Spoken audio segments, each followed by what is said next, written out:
নমস্কার দর্শক বন্ধুরা, এক্সট্রিম বাংলা আপনাদের সকলকে আরও একবার স্বাগত। আমি রৌনক এবং এই মুহূর্তে রয়েছি যুবভারতী ক্রীড়াঙ্গনে।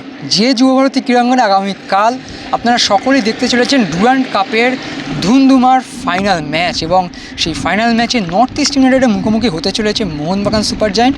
আর সেই ম্যাচের ঘিরেই আজকে কিন্তু সাংবাদিক বৈঠকে এসেছিলেন Mohun Bagan head coach Jose Malina এবং তার সাথে মোহনবাগানের তারকা বিদেশি গ্রেগ স্টুয়ার্ট।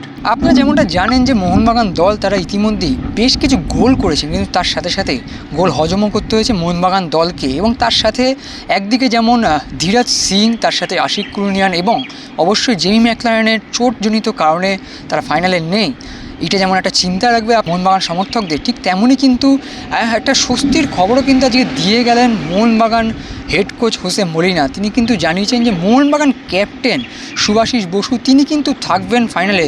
আপনারা যেমনটা জানেন যে মোহনবাগানের সেমিফাইনাল ম্যাচের দিন সুভাশিস বসু তিনি কিন্তু চোট পেয়ে উঠে গেছেন এবং তার জায়গায় দীপেন্দু বিশ্বাস খেলেছিলেন।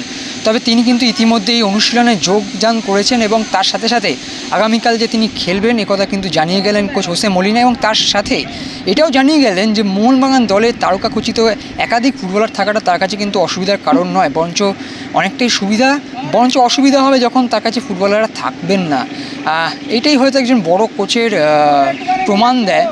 ভালো তারকাখচিত খেলোয়াড়রা থাকলে তারা যে প্রথম একাদশ চাইবেন এমনটা সকলেই জানেন। ঠিক যেরকমটা আজকে গ্রেগ স্টুয়ার্ট বলে গেলেন যে তিনি প্রথম একাদশে খেলার জন্য অপেক্ষায় রয়েছেন। এই কথা যখন কোচ হোসে মলিনাকে বলা হয় তিনি কিন্তু স্পষ্ট জানিয়ে দেন শুধু গ্রেগ নয়, কামিংস, দিমিত্রি, সাহাল, অনিরুদ্ধ থাপা প্রত্যেকেই কিন্তু প্রথম একাদশে খেলার জন্য অপেক্ষায় রয়েছেন। তাই প্রত্যেককে তো একাদশে খেলানো যাবে না, সেক্ষেত্রে তিনি তার সেরা একাদশকেই নামাবেন। তবে অন্যদিকে প্রতিপক্ষ যে নর্থ ইস্ট ইউনাইটেড তাকে কিন্তু একেবারেই হেলাফেলা করতে রাজি নন কোচ হোসে মলিনা। তিনি কিন্তু বারংবার সমীহই করেছেন নর্থ ইস্ট দলকে এবং নর্থ ইস্টের ফুটবলারদের। এবং তার সাথে আপনারা যেমনটা জানেন যে মোহনবাগানের সেমিফাইনাল এবং কোয়ার্টার ফাইনালের নায়ক কিন্তু বিশাল কাইদ।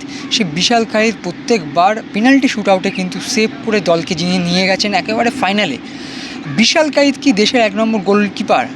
এই কথা অবশ্যই আপনারা কমেন্ট বক্সে জানাবেন। তবে কোচের কি মত এই বিষয়ে কিন্তু জিজ্ঞাসা করা হয়েছিল কিন্তু কোচ হোসে মলিনাকে। কোচ হোসে মলিনা তিনি কিন্তু জানিয়েছেন যে বিশাল দেশে 1 নম্বর গোলকিপার কিনা তিনি হয়তো সেটা বলতে পারবেন না, সেটা বলতে পারবেন ভারতের হেড কোচ, ভারতীয় ফুটবল দলের হেড কোচ মানোলো মার্কেজ। কিন্তু তাকে যদি জিজ্ঞাসা করা হয় যে তিনি বিশাল কাইতকে চান না দেশের অন্য কোনো গোলকিপার, তিনি কিন্তু স্পষ্ট জানিয়ে দিলেন বিশাল কাইতই তার প্রথম পছন্দ। তো চলুন আর কি বললেন ডুরান্ড ফাইনালের আগে। গতবার আপনারা জানেন মোহনবাগান ডুরান্ড চ্যাম্পিয়ন, তো সেই চ্যাম্পিয়ন ট্রফি তারা ধরে রাখতে পারবেন কি না সেই সব বিষয় নিয়ে কী বলছে মোহনবাগান হেড কোচ, চলুন শুনে নেওয়া যাক। Jimmy McLaren and Asik, they are not, and Diraj, goalkeeper. Subasic, yes, Subasic trained yesterday normal. We have a 2-day training session. If no problems, he will be available for tomorrow.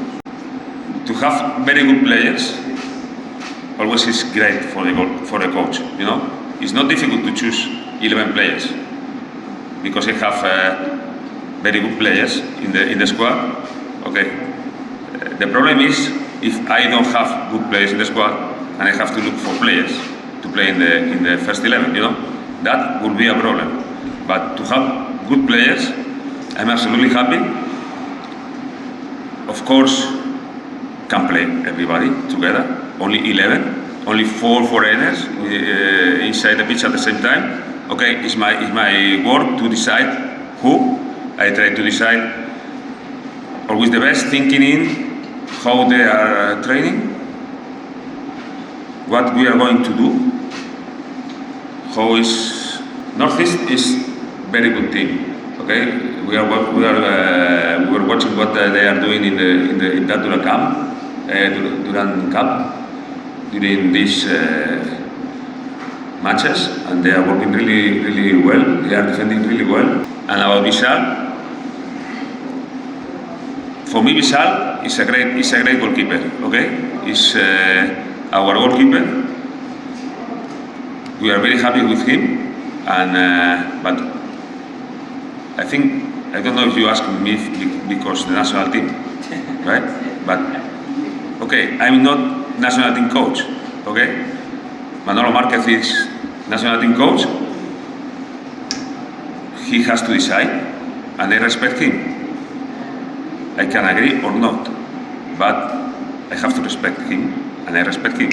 Okay, but I'm absolutely happy to have Vishal with us, helping. In that moment, if you ask him to me,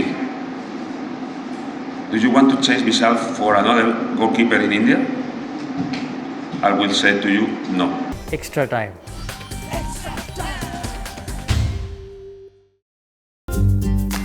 latest news আর exclusive ভিডিওর সঙ্গে update থাকতে এখনই subscribe করুন আমাদের YouTube channel. Bell আইকনে click করতে ভুলবেন না যেন।